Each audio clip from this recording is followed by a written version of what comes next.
Hello students. तो आज हम लोग पढ़ेंगे इंटीग्रेशन बाय पार्शियल फ्रैक्शन। तो किस तरीके का क्वेश्चन रहेगा कि उसे हम लोग पार्शियल फ्रैक्शन यूज करके सॉल्व करेंगे। यदि आपके पास integrand p by Q X के फॉर्म में होता है, px बाई क्यू एक्स के फॉर्म में होता है और यह px by Q X proper fraction में होता है, तो हम लोग पार्शियल फ्रैक्शन लगाते हैं। अब देखो भाई, जब अलजेब्रिक फॉर्म में रहेगा तो कैसे पकड़ेंगे कि यह प्रॉपर फ्रैक्शन में है। यदि आपका नोमिनेटर का डिग्री कम होता है और डिनोमिनेटर का डिग्री ज्यादा होता है या दोनों का डिग्री बराबर होता है, तो उस कंडीशन में हम लोग पार्शियल फ्रैक्शंस का यूज करते हैं। किसका यूज करते हैं भाई? Partial fraction. यदि नोमिनेटर का डिग्री ज्यादा और डिनोमिनेटर का कम रहेगा तब उसको प्रॉपर फ्रैक्शन हम लोग नहीं कहेंगे, इम्प्रॉपर बोलेंगे। तब उस टाइप के क्वेश्चन को क्या करते हैं भाई? तो डिवाइड करके उसको सॉल्व कर लेते हैं। लेकिन डिनोमिनेटर का यदि ज्यादा हो जाता है डिग्री, तब वहां पे डिवाइड तो होगा नहीं। तो डिवाइड नहीं होगा तब हम लोग क्या करते हैं? तो यहाँ पे पार्शियल फ्रैक्शन लगाते हैं। अब पार्शियल फ्रैक्शंस का लगाने का कुछ रूल्स होता है कि किस फॉर्म में रहेगा तो कैसे हम लोग तोड़ेंगे।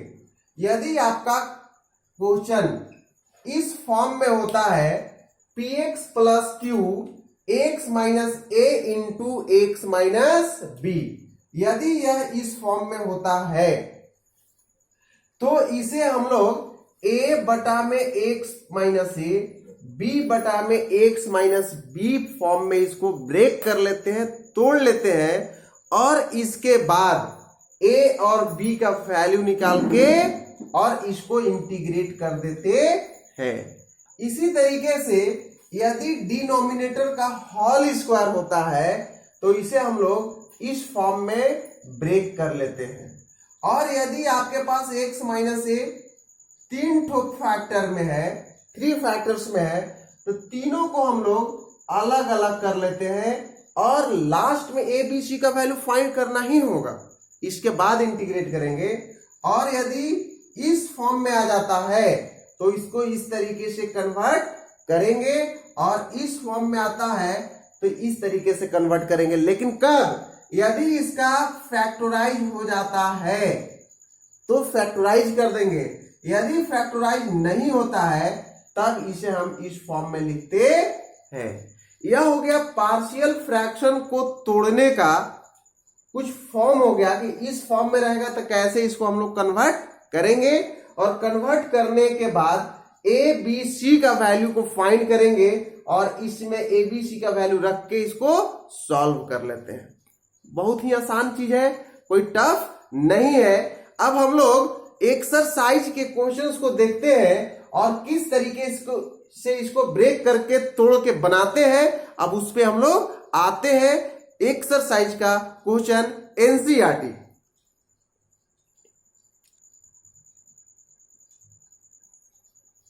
देखो भाई, एक्सरसाइज 7.5 का क्वेश्चन नंबर फर्स्ट है।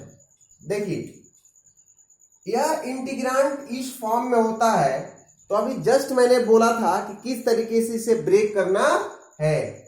तो let X by X plus 1 into X plus 2 equal A by X plus 1 plus B by X plus 2, that is equation first आ गया। इसको क्या ले लेंगे भाई? फर्स्ट। मैंने बोला था कि यदि इस फॉर्म में रहता है तो इस तरीके से ब्रेक करो, लेकिन ए और बी का वैल्यू फाइंड करो। तो कैसे फाइंड करोगे मिस्टर? देखो, इसको करेंगे क्या हम लोग? X plus 1 x plus 2। यहां पे पहले ऐड करो, तो ऐड करने के क्या लेते हो भाई, एलसीएम। तो इसका और इसका एलसीएम हो जाएगा एक्स प्लस 1 और एक्स प्लस 2 हो जाएगा। अब इसको आप इसके साथ मल्टीपल करोगे तो a into X plus 2 plus b into X plus 1 हो जाएगा। और a दोनों इक्वल है तो कैंसिल हो गया। अब क्या हो गया भाई, यहां पे x equal a into X plus 2 plus b into X plus 1। देखो भाई, यदि हमें a का वैल्यू चाहिए तो a का वैल्यू कब निकलेगा, जब b का कोफिशिएंट 0 होगा। कब निकलेगा भैया, जब b का कोफिशिएंट 0 होगा। तो मैं यहां पे लिखूंगा 4a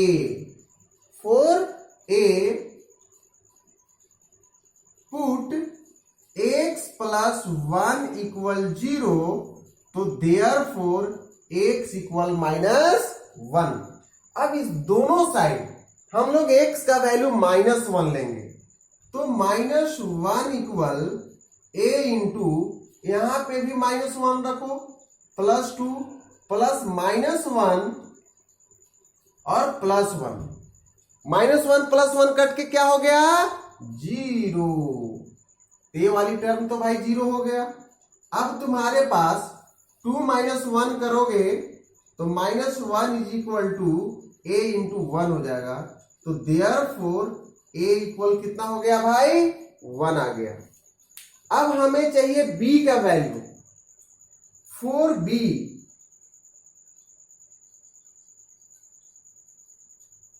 पुट, यदि आप b का वैल्यू निकालोगे तो कोफिशिएंट ऑफ ए 0 होना चाहिए। तो x plus 2 equal 0, x plus 2 equal to क्या हो गया भाई, 0 हो गया। तो देयरफॉर x इक्वल -2 हो गया।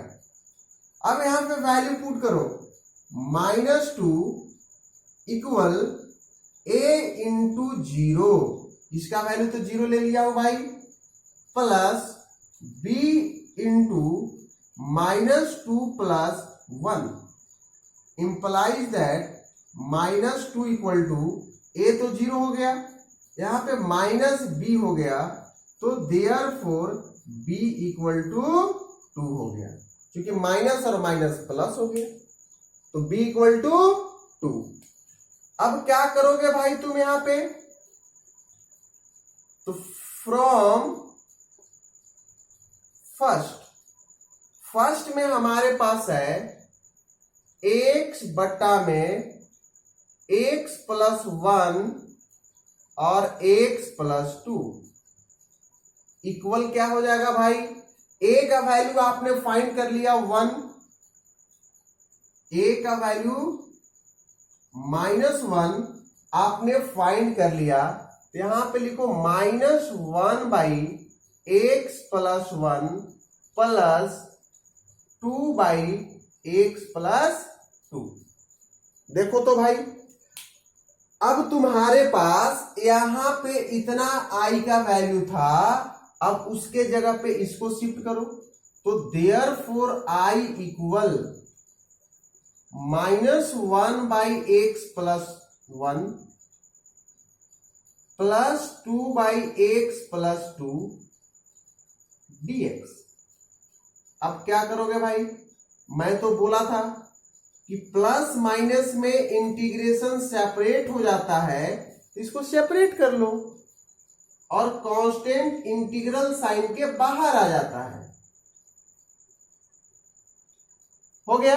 अब बाकी जो फॉर्मूला क्या होता है, 1 बाई एक्स का लॉग एक्स, तो यहां पे हो जाएगा mister minus log mod X plus 1 plus 2 log mod X plus 2 plus C आ गया आपका आंसर। That's all. यही आंसर करना है। यानी कि सबसे पहले आपको समझना है कि यह इंटीग्रांड को किस तरीके से तोड़े।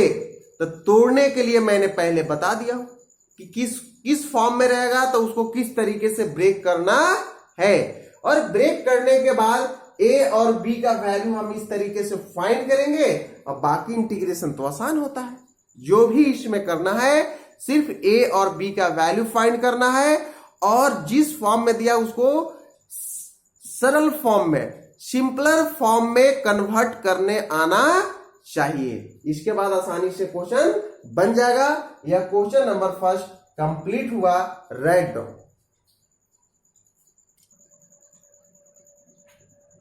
अब देखो भाई, अगला क्वेश्चन है question number 2, integration 1/x² - 9 dx। देखो भाई, सबसे पहले इसे फैक्टराइज करो तो x² - 3² dx equal 1/x - 3 into x + 3 dx।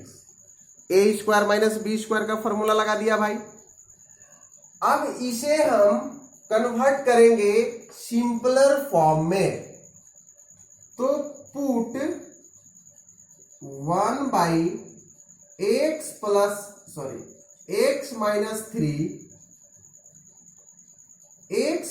3 equal a/x - 3 plus b/x + 3। यह हुआ इक्वेशन फर्स्ट।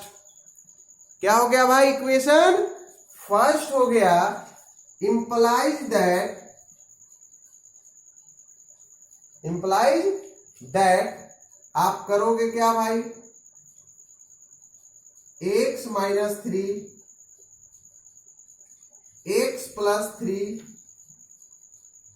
एलसीएम लो, तो x - 3 हो जाएगा, x + 3 हो जाएगा और यहां पे x + 3 प्लस x - 3। अब देखो तो भाई, इसको इससे कैंसिल करो। 1 = a into x + 3 plus b into x - 3। अब क्या करोगे भाई? पुट करोगे। 4a, सबसे पहले a का वैल्यू फाइंड करो। 4a पुट, मैंने बोला था कि a का वैल्यू फाइंड करोगे तो b का कोफिशिएंट 0 होना चाहिए। तो पुट x - 3 इक्वल 0, तो therefore x equal 3। 1 equal a into 3 plus 3 plus b into 0 implies that 1 = 6a, तो देयरफॉर a = 1/6। a का वैल्यू तो फाइंड हो गया भाई, b का वैल्यू फाइंड करो। Put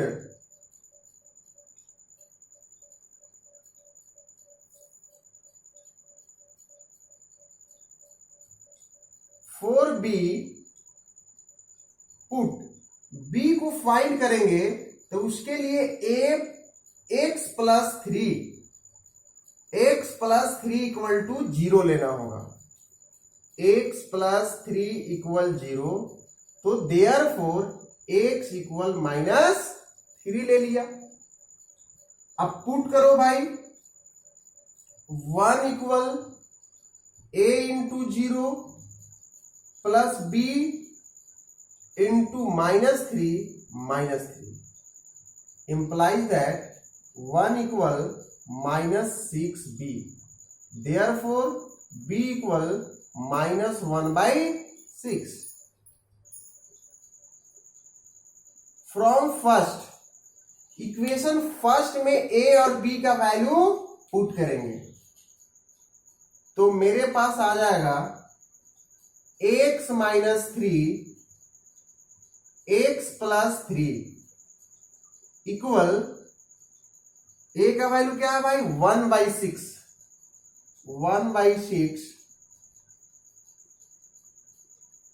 x minus 3 minus 1/6 x plus 3 यानी कि आप इसके जगह पे अब इसको रख सकते हो तो देयरफॉर I इक्वल 1/6 बाहर x माइनस 3 dx हो गया 1/6 बाहर 1/x प्लस 3 dx हो गया। अब देखो तो भाई इंटीग्रेशन का फॉर्मूला यूज करो इसका होता है log x minus 3 minus 1/6 log x plus 3 plus क्या हो जाता है भाई 6 हो जाता है 1/6 log यदि कॉमन करते हैं तो माइनस वाला डिवाइड में हो जाता है तो x माइनस 3 बटा x प्लस 3 हो जाएगा प्लस c यह हो गया मेरा answer. That's all. Question number 2 completed. Write down.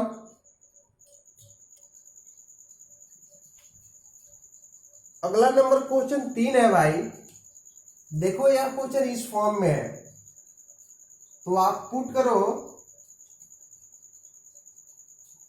3x plus 1 x minus 1 x minus 2 x minus 3 equal a by x minus 1 plus b by x minus 2 plus c by x minus 3। यह equation first हो गया। अब करेंगे क्या भाई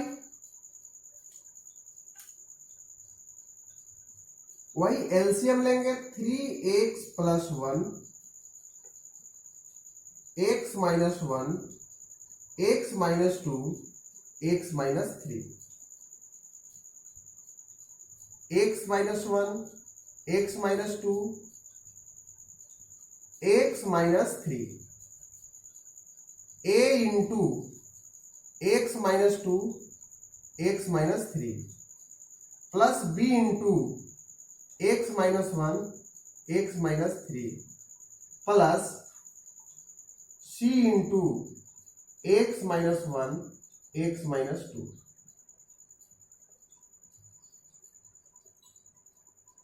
implies that 3x plus 1 a into x minus 2 x minus 3 plus b into x minus 1 x minus 3 plus c into x minus 1 x minus 2 आ गया। अब क्या करते हैं हम लोग भाई तो करते यह है कि हमें a और b का वैल्यू चाहिए तो फॉर a पुट देखो भाई यदि a का वैल्यू फाइंड करना है तो कोफिशिएंट ऑफ b और कोफिशिएंट ऑफ c जीरो करना होगा। दैट मीन्स दोनों का जो कॉमन वेरिएबल कोफिशिएंट है जैसे x माइनस 1 और x माइनस 1 कि यदि जीरो ले ले तो ऑलरेडी जीरो हो जाएगा। तब हम लोग यहां पे क्या करेंगे कि x माइनस 1 इक्वल टू 0 तो देयरफॉर x इक्वल टू 1 हो जाएगा। अब देखो भाई 3 इंटू 1 किया प्लस 1 और a into 1 minus 2 1 minus 3 plus ये तो ऑलरेडी जीरो हो जाएगा भाई तो मैंने 0 ले लिया। अब तुम्हारे पास 3 + 1 इक्वल a इंटू -1 इंटू -2 आ गया। इंप्लाइज दैट 4 इक्वल 2a हो गया, तो a इक्वल 2 हो गया। a का वैल्यू क्या आ गया भाई? 2 आ गया। अब हम लोग क्या करेंगे, 4b पुट, इसको 0 करना होगा भाई, b को लेना है, तो a और c में देखो कॉमन क्या है, x - 2 है, तो put x - 2 equal to 0, therefore x equal to 2। अब यहां पे 2 रखोगे भाई, तो 2 3 जा 6 प्लस 1, a तो 0 हो जाएगा, प्लस b 2 - 1 इंटू 2 - 3, c का भी 0। यहां हो जाएगा भाई 7 इक्वल b इंटू 1 इंटू -1 हो जाएगा, तो तुम्हारे पास हो जाएगा इंप्लाई दैट 7 इक्वल -b, तो देयरफॉर b इक्वल -7। यहां पे हमारे पास वैल्यू निकल गया b का। अब हमें चाहिए c का वैल्यू।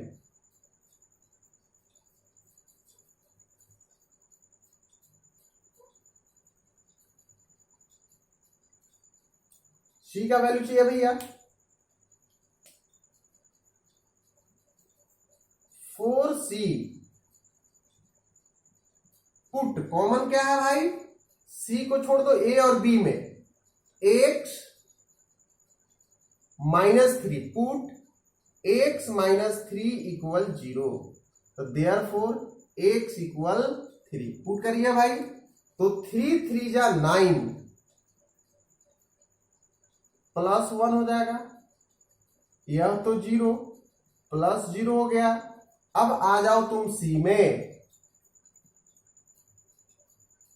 3 में से 1 जाएगा भाई, तो 2 बच जाएगा, और 3 में से 2 जाएगा तो 1 बच जाएगा। बचेगा क्या तुम्हारे पास, 2c हो जाएगा, तो imply that c equal to 10/2, क्योंकि 9 + 1 10 हो गया, 10/2 कर दिया, कैंसिल कर दिया मैंने, तो यहां पे हो गया 5c का वैल्यू। अब देखो भाई, फ्रॉम फर्स्ट 3x + 1 बटा x - 1 into x - 2 into x - 3 equal क्या हो जाएगा भाई, a का वैल्यू लेंगे 2, तो 2 बटा x - 1 प्लस b का वैल्यू लेंगे -7, तो -7 by x - 2 plus 5 by x - 3, तो देयरफॉर i इक्वल 2 तो बाहर आ जाएगा भैया, x - 1 dx, 1 बटा में x - 2 बाहर हो जाएगा dx, प्लस 5 बाहर हो जाएगा, तो x - 3 dx, तो यहां हो जाएगा 2 log x - 1, 7 log x - 2 और 5 log x - 3 प्लस c आ जाएगा। यह मेरा आंसर हो गया। अब आप लोग को बात समझ में आ गया होगा कि पार्शियल फ्रैक्शन कितना आसान है, ठीक है, तो आप इसको समझ गए होंगे भाई। अगर कहीं दिक्कत होगा तो आप कमेंट्स बॉक्स में कमेंट कर सकते हो, ताकि उसका समाधान आपके तक मैं पहुंचा सकूं। अगर प्रॉपर वीडियो को आप देखते रहोगे तो ऑफलाइन क्लास की जरूरत नहीं है आपको मैथ के लिए। That's all, right.